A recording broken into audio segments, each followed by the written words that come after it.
Мицкоски и ВМРО га лажат. И тоа го кажуваме со факти. Еве пример. Ветуваат дека ќе го вратат името и дека ќе го поништат Преспанскиот договор. Излажа. Мицкоски не го направи тоа и не само што не го направи тоа, туку и не им кажа на граѓаните дека тоа ќе значи враќање на БРМ и ФИРОМ и секако тоа па ќе значи губење на членството во НАТО, а со тоа и загрозување на безбедноста на граѓаните и на државата. Ветуваше повисоки плати и за тоа излажа.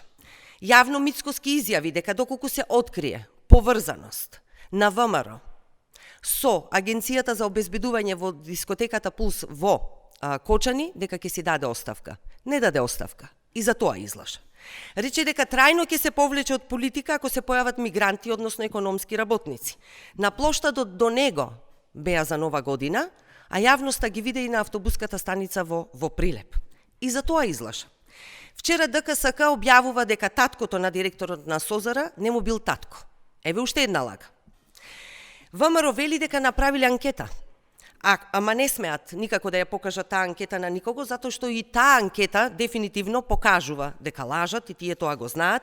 Еве и ние направивме анкета која што покажува дека лажат. Анкетата вели дека граѓаните бараат криминалците од власта да одговараат и ќе одговараат.